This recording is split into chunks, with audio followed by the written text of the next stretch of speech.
Des trous noirs qui déchirent d'énormes étoiles, des pulsars qui tournent à des vitesses incroyables et émettent de puissants faisceaux d'énergie, des nébuleuses colorées qui créent des feux d'artifice d'étoiles naissantes, des galaxies de toutes les couleurs et de toutes les tailles possibles. Oui, tout cela se trouve dans notre univers, mais il n'est pas infini, il a une limite. Un mur au sens propre, et au-delà, il y a le néant absolu. Alors embarquons pour un voyage vers ce mur. Mais commençons par le commencement. Notre univers est comme une énorme poupée russe. Si tu l'ouvres, tu en trouveras une plus petite à l'intérieur. C'est une galaxie. À l'intérieur de celle-ci se trouve encore une poupée plus petite. C'est notre système solaire. Et la plus petite poupée de toutes est la Terre. Chacune de ces poupées a des frontières que nous allons traverser. Pour cela, nous aurons besoin d'un vaisseau spatial de grande taille. Il doit aussi être capable de se déplacer 100 fois plus vite que la vitesse de la lumière.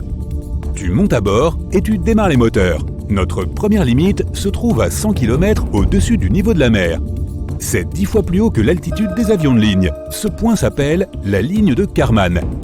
Elle sépare l'atmosphère terrestre de l'espace extra-atmosphérique. Maintenant, volons plus loin jusqu'au bord de notre système solaire. Nous allumons les hyperpropulseurs et passons devant Mars, Jupiter, Saturne, Uranus et Neptune. Nous avons parcouru une distance de 100 unités astronomiques. Une UA est la distance entre la Terre et le Soleil. Et voici la limite de notre système solaire, l'héliosphère. Ici, la vitesse du vent solaire diminue rapidement. D'abord, elle passe de 1 million de km par heure à la vitesse du son. Ensuite, il y a une couche appelée l'héliopause. C'est là que le vent disparaît presque complètement. Puis notre vaisseau subit une vague d'étrave. C'est là que nous ressentons la force du vent interstellaire, qui entre en collision avec la frontière de notre système solaire. Lorsque tu passes cette frontière, tu te retrouves dans l'obscurité de l'espace interstellaire. Et c'est là que tu trouves les deux objets fabriqués par l'homme qui ont fait ce voyage pour la première fois dans l'histoire. Il s'agit de Voyager 1 et Voyager 2. Voyager 1 a franchi cette frontière en 2004. Voyager 2 l'a fait en 2007. Ces sondes spatiales ont découvert que l'héliosphère n'est pas une sphère parfaite autour du Soleil. Sa frontière sud est 10 UA plus proche de l'étoile que sa frontière nord. Nous nous déplaçons donc dans l'espace interstellaire et nous approchons bientôt d'un mur de pierre autour de notre système solaire. 200 000 UA plus loin, et le voilà. Ce mur de pierre est le nuage de Oort. En réalité, c'est une ceinture d'astéroïdes qui entoure notre monde. Les scientifiques pensent que le nuage de Oort pourrait être la source des comètes et des météorites qui tombent sur la Terre. Mais ils sont si dispersés que nous pouvons facilement nous glisser entre eux. Maintenant, nous sommes dans l'obscurité totale. La Voie lactée fait environ 106 000 années-lumière de diamètre. Avec une fusée classique, il faudrait des milliards d'années pour parcourir cette distance. Mais tu accélères au maximum, tu passes magistralement devant les étoiles et les planètes comme sur un circuit de course. Et en quelques minutes, tu es au bord de notre galaxie.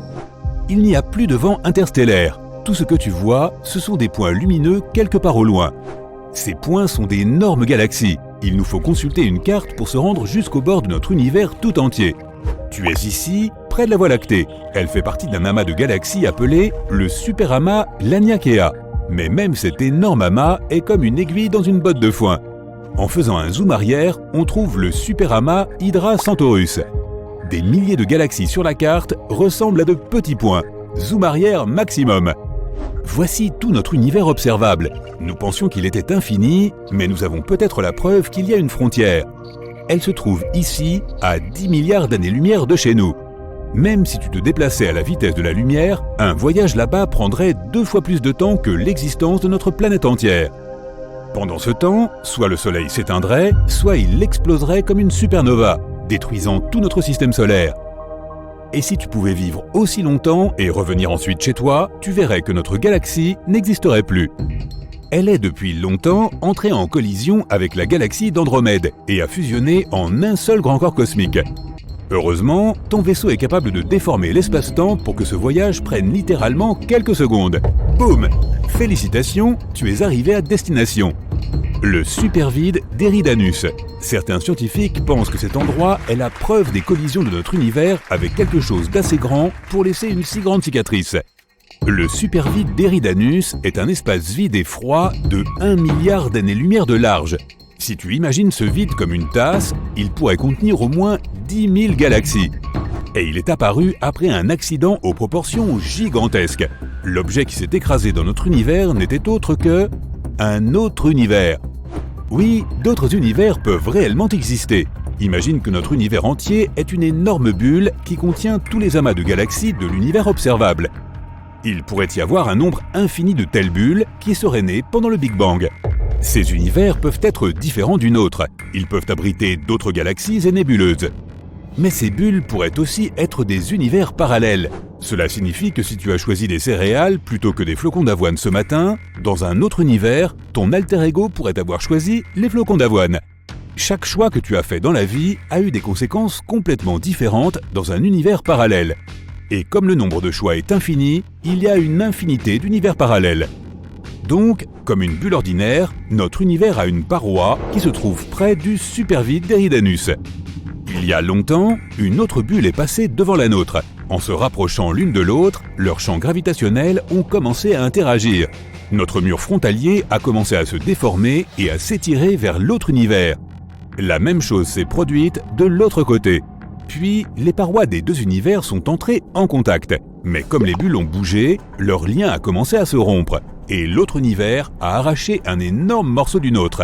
Un vide froid s'est formé au niveau de point de collision. C'est le supervide d'Eridanus. Le problème est que l'univers a la même apparence pour un observateur quel que soit son point de vue. Par exemple, imagine un ballon de basket suspendu en l'air. Maintenant, si nous plaçons une fourmi sur le ballon et lui demandons de trouver le bord du ballon, elle se mettra à tourner autour en faisant un nombre infini de cercles. Mais le paysage autour de la fourmi ne changera pas.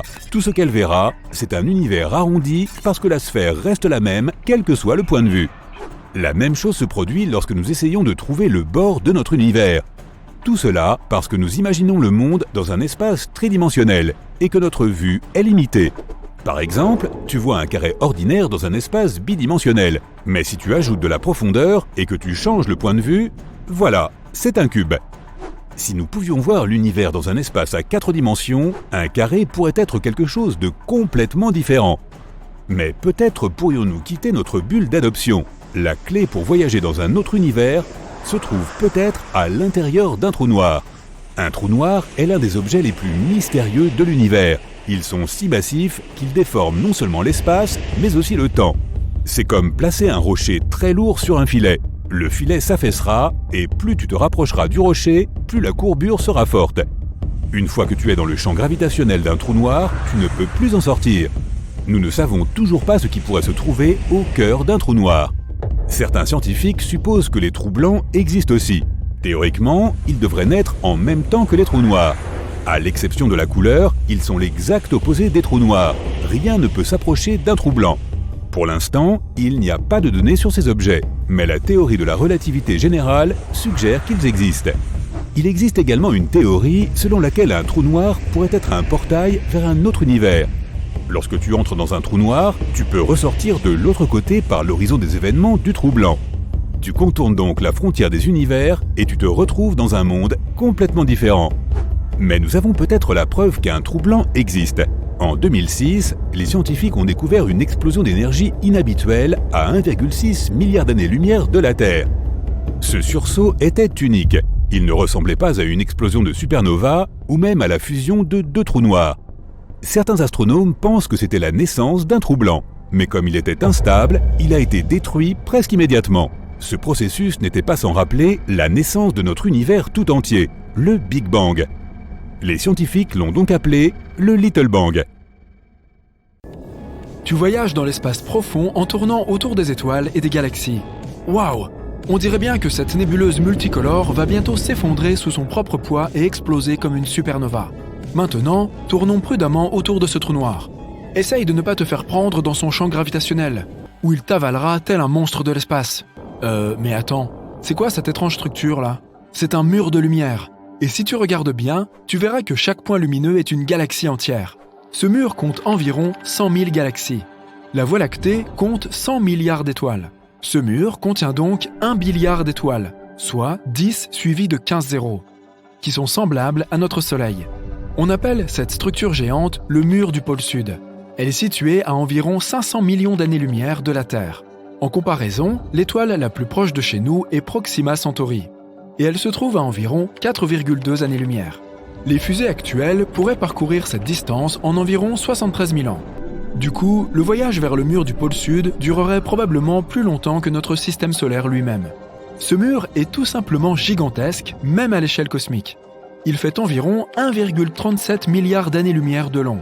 Pour te donner une idée de la taille de ce mur, la Voie lactée ne fait que 100 000 années-lumière de large. Mais tu ne peux pas voir ce mur, même avec le plus puissant des télescopes. Le problème, c'est que la Voie lactée elle-même t'en cache la vue. Elle est si lumineuse que ce mur en est invisible. C'est comme quand tu essayes de regarder le ciel étoilé dans une métropole. La pollution lumineuse ne te permet pas de le faire. Les scientifiques ont pu détecter ce mur galactique en mesurant le décalage vers le rouge. Nous savons que tous les objets de l'univers sont en mouvement. Ils se sont écartés les uns des autres à la suite du Big Bang, qui s'est produit il y a des milliards d'années. Et lorsque les galaxies se déplacent, leurs ondes lumineuses changent légèrement. En mesurant ce changement, nous pouvons connaître la nature d'un objet et comment il se déplace. Et ce mur n'est même pas le plus grand de notre univers. Le plus grand, c'est le grand mur d'Hercule Couronne boréale. Une superstructure géante et plate d'environ 10 milliards d'années-lumière de large. Cela représente environ 10% de l'ensemble de l'univers observable. Et il s'agit aussi d'un mur, soit un amas de galaxies. Nous avons pu détecter cette structure géante grâce à des salves de rayons gamma. C'est l'événement électromagnétique le plus lumineux de tout l'univers. Tu pourrais même le voir depuis les confins de celui-ci. De telles salves sont un événement très rare. Dans la Voie lactée, par exemple, elles ne se produisent qu'une fois tous les quelques millions d'années. Si nous remarquons un grand nombre de salves de ce type en un court laps de temps et provenant du même endroit, cela signifie qu'on trouvera là de nombreuses structures semblables à la Voie lactée. Il y a énormément de galaxies dans l'univers.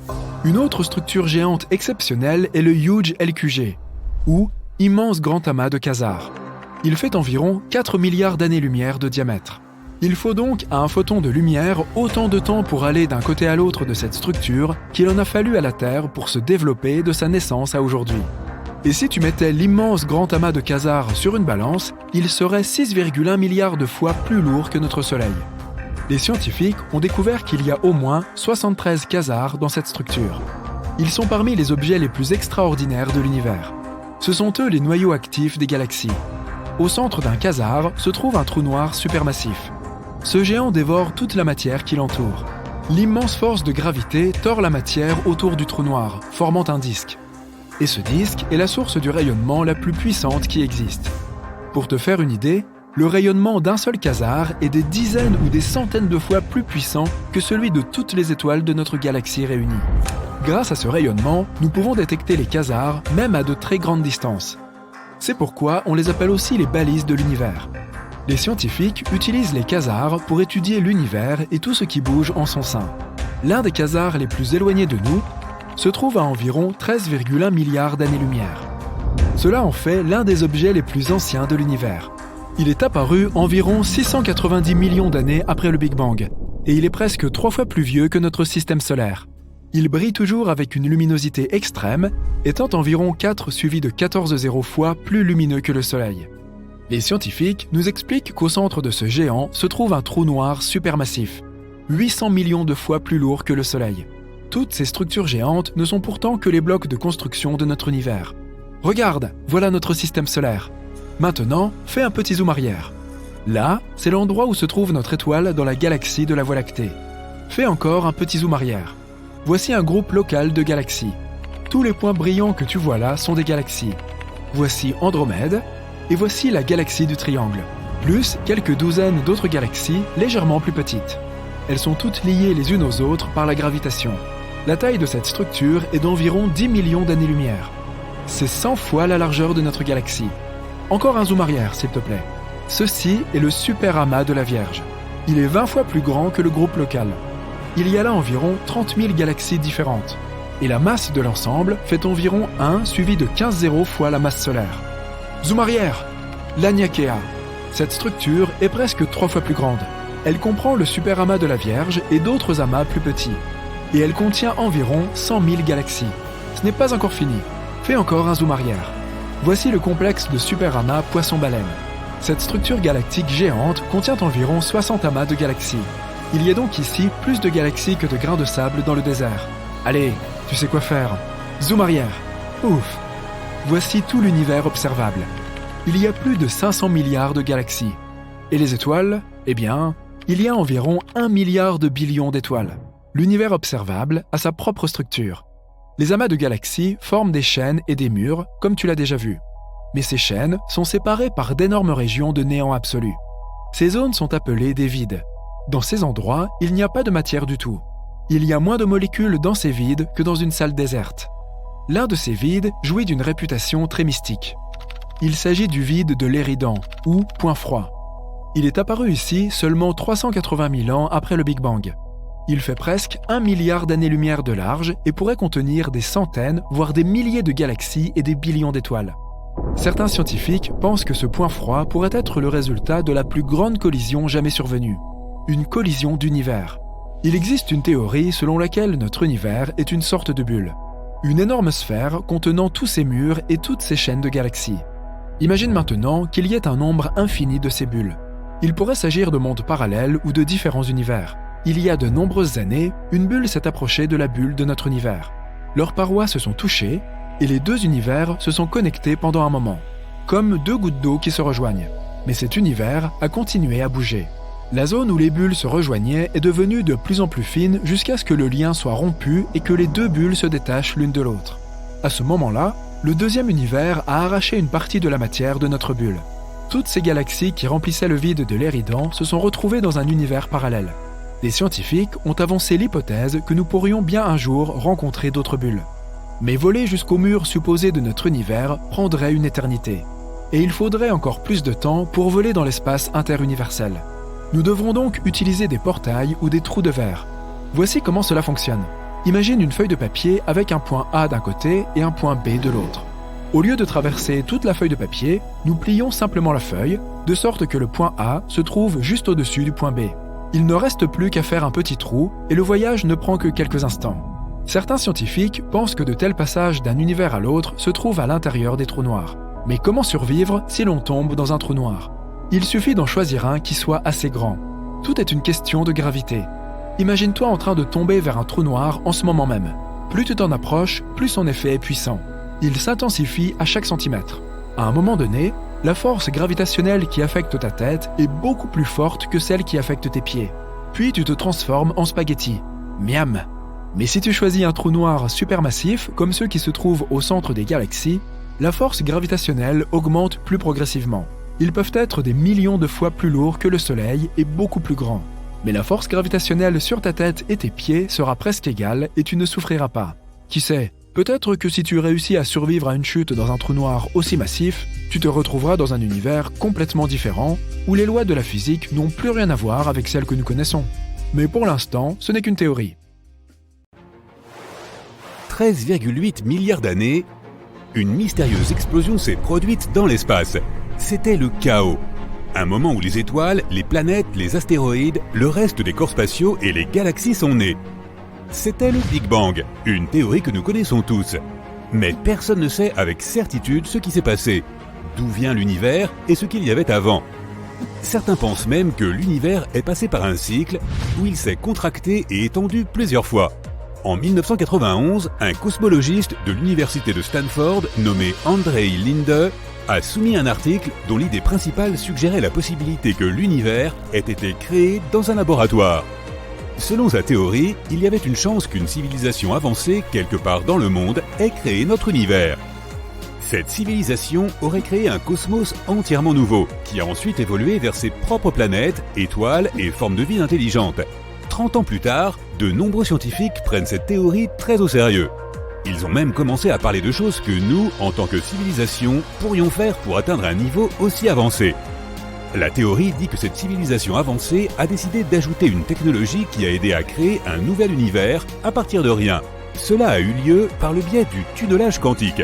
Cela se produit quand un atome peut apparaître de l'autre côté d'une barrière, même si c'est censé être impossible, compte tenu des lois de la physique de notre monde. Comme par exemple, si tu voulais passer de l'autre côté d'un grand mur, mais que tu ne peux pas le passer avec des échelles ou le contourner. Imagine que tu peux simplement le traverser comme un fantôme.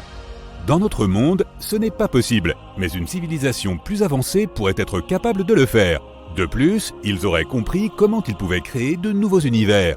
En ce moment, à l'échelle cosmique, nous pourrions être une civilisation de classe C.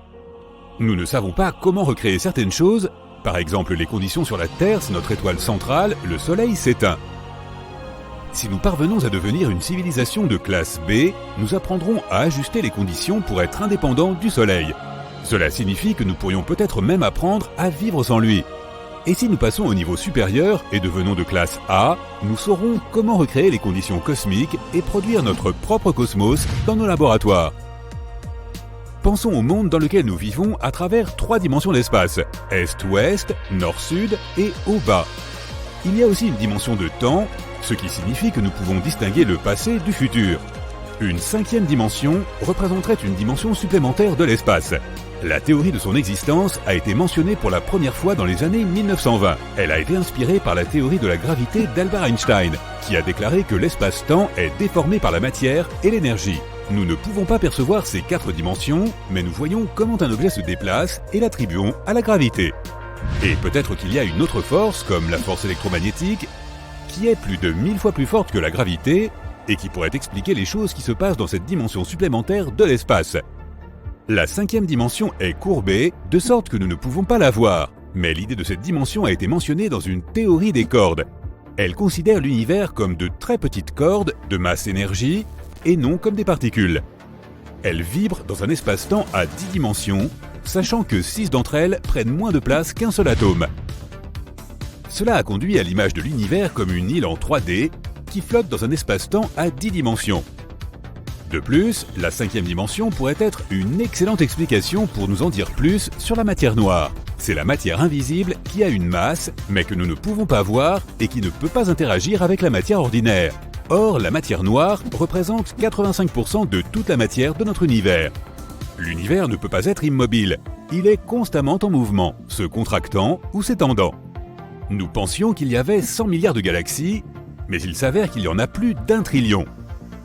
Les galaxies s'éloignent les unes des autres. C'est ce que cela signifie lorsque les scientifiques disent que l'univers est en expansion continue. Il y a des vides entre les galaxies qui s'étendent parfois sur des millions et des millions d'années-lumière. Ils peuvent sembler vides, mais ils peuvent aussi contenir beaucoup plus de matière que ce que nous pouvons trouver dans les galaxies. Pourtant, les étoiles ne peuvent généralement pas s'y former car la matière entre ces zones a une densité plus faible. Mais il y a quand même beaucoup d'étoiles dites intergalactiques. Un bon exemple est l'amas de galaxies de la Vierge, dont 10% sont des étoiles intergalactiques. Nous ne savons pas exactement comment elles sont arrivées là, mais il y a 2 façons possibles. Première option, les étoiles peuvent entrer en collision, fusionner ou passer près d'une autre galaxie qui peut les faire décoller de leur galaxie mère. Deuxième option, un trou noir supermassif peut accélérer une étoile à une vitesse très élevée s'ils se rencontrent de près, ce qui peut, là encore, faire qu'une étoile soit expulsée de sa galaxie mère. Si tu disposais d'un aimant géant, tu pourrais même extraire quelque chose des environs d'un trou noir. C'est possible si le champ magnétique près d'un trou noir supermassif est aussi fort que le champ gravitationnel du trou noir.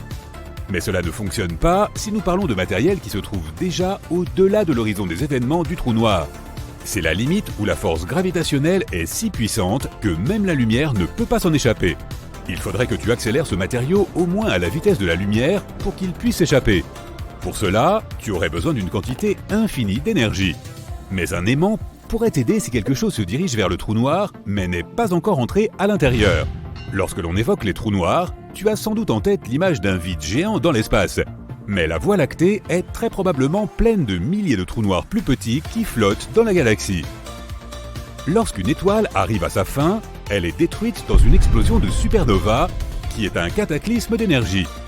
Durant cette explosion, les densités dans le noyau atteignent un état suffisamment intense pour que rien ne puisse s'échapper.